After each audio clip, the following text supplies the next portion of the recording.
I did it! I finally managed to break the Phantom Blood curse and actually fully sit down and watch all of the 2012 adaptation of the first arc of JoJo's Bizarre Adventure. And what better way to celebrate this than doing a review of just that. Phantom Blood is a 2012 anime adaptation of Hirohiko Akurai's 1987 manga of the same name. The arc runs 9 episodes before the second part of the first arc, Bandle Tendency, kicks in. I'll eventually get to reviewing the rest of the series in due time. But for now, let's channel our Haman, protect our lady's honor, and be nothing but gentlemen while fighting true evil to save the world. Phantom Blood takes place in late 1800s England near the turn of the century, as we follow our protagonist, Jonathan Joestar, throughout his life. The first episode is a perfect setup for the future events to come, showing us how Jonathan's father owed a life debt to a disgusting man named Dario Brando. With this, we jump 12 years into the future and see the contrasting lives between our two leads. Jonathan Joestar, our hero, and Dio Brando, our villain. Jonathan's life is nothing but ease, with him being a pure-hearted, albeit free-spirited youngster who wants the best, and Dio being a cunning, sinister individual who grows up loathing the world and wanting to see it at his knees. After Dario dies due to illness, Dio is sent to live with the Joestars as an adopted part of the wealthy family due to George Joestar's promise to Dio's birth father. It is here that Dio plots to ruin Jonathan's life and rip the Joestar fortune from his hands, all while breaking the poor boy's spirit. And that is all just episode 1. As the show progresses, a more sinister plot reveals itself, up to the confrontation between two brothers that leads JoJo to meet many friends and allies and be forced to put a stop to the demonic forces of the now vampiric Dio, who is wreaking havoc all across England. The story just has a classic feel to how it all plays out, with the battle of good and evil just being so satisfying here. Phantom Blood's narrative moves at a brisk pace and doesn't waste a single second of its 9-episode runtime. Even episode 1 is packed to the brim with important plot, such as how far Dio will go to destroy JoJo, and JoJo's only shining light in his life being his short romance with the love of his life, Irina Pendleton. The first 3 episodes themselves feel like a complete arc, but that's just the beginning of things, with JoJo losing his father, his house, and his old life, but gaining a new goal, a new family, and the power within, on a quest to see the darkness come to an end. The story is really good, but one of the only times the narrative fell flat was the oddly out-of-place backstory for 2 characters who get introduced later on in the show. It's not that the backstory is bad, it just feels like it was awkwardly positioned into the episode, and puts a pause onto the action. Outside of that, everything else narratively flows fluidly. The plot to Phantom Blood is good.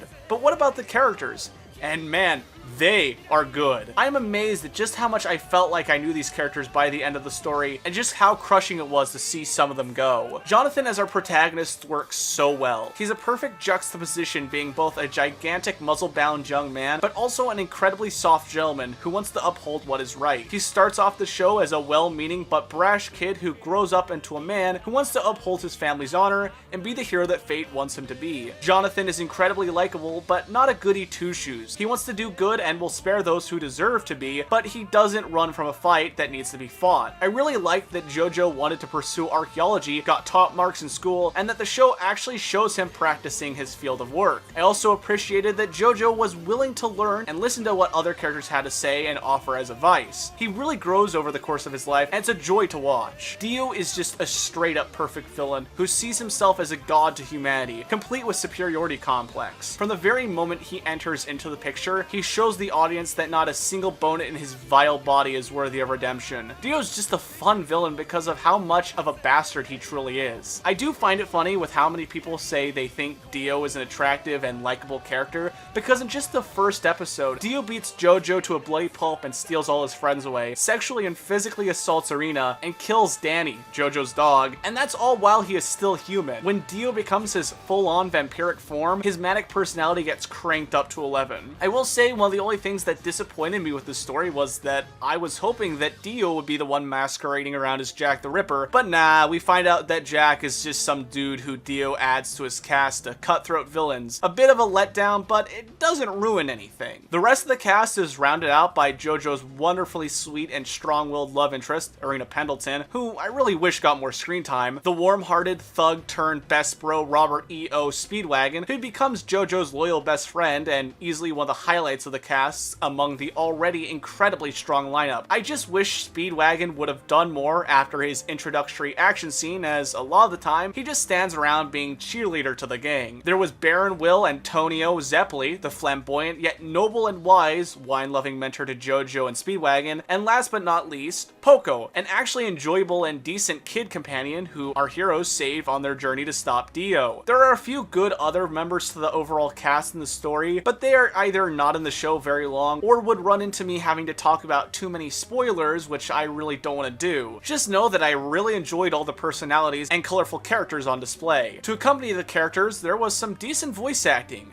I watched the show in English like I usually do for these reviews, and while not all the background voices were perfect, the main voices grew on me a lot, and Dio was easily the best sounding out of everyone. Voices slowly got better and better as the show went on, and the acting was on point for the last few episodes, with the emotion levels quite high. If I could have one negative with the characters in terms of audio, it's them constantly narrating almost everything going on. I know it's an anime thing, but sometimes it just makes me feel like the anime thought I was dumb. I have nothing bad at all to say about the music, as it was really phenomenal and just so good. Each and every song felt like they fit the scenes they were in, and while I think Bloody Stream and Golden Wind are the better intro songs, the opening theme we got here, along with the opening cinematic, is incredibly enjoyable and catchy. Having the ending song be rounded by Yes just flat out works, especially with the opening notes of the song put to some of the show's more tenser episode endings. Now that that's out of the way, let's talk about the animation, and of course by extension here in a moment,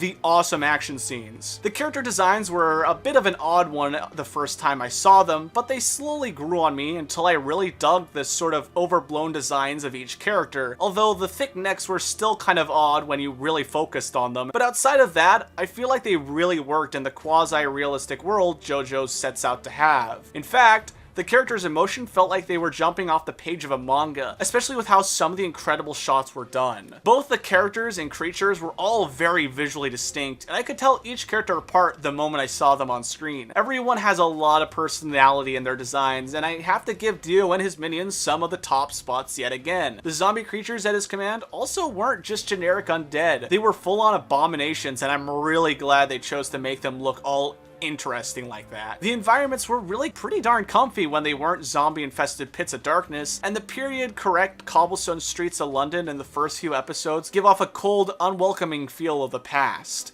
The use of every single color was pleasing to the eyes, with so many bright and vibrant colors used in interesting ways to convey actions or emotions. There were very few instances of bland colors being used at all. The way the animation was framed and shot, like I said a moment ago, made it feel like a manga come to life and kept my attention even when nothing much was happening on screen. Now, JoJo's is a shonen, so that of course means it's going to have a healthy amount of action scenes, and boy does JoJo's have them. From Dio and Jonathan just pummeling each other with their fisticuffs in the opening, to Jonathan's run-in meeting with Speedwagon's gang, all the way to when JoJo finally learns the secret mystical art and powers of Hamen, it's all a lot of fun. Each hit from muscular fists landing on tense flesh felt as though you could feel it. I really couldn't tell you which one was my favorite fight, as they were all so good, and I couldn't say any of them were lacking at all either. Some of them were downright creative, and others led to heartbreaking moments. I was really happy to see just how brutal and gory the show was. Well, okay, there's one thing you have to know, and that's that the version on Netflix is actually censored, where they blacken out the gore like they do on Japanese television. It's annoying, but not show ruining, and it's uncensored thankfully on the DVD and Blu-ray release. With that said, do I recommend JoJo's Bizarre Adventure, Phantom Blood? I am really happy I chose to finally sit down and give it a full-on watch, because I enjoyed every second of it. I see why so many people love JoJo's outside the memes, as it is an exciting, heart-filled, and action-packed ride of memorable heroes,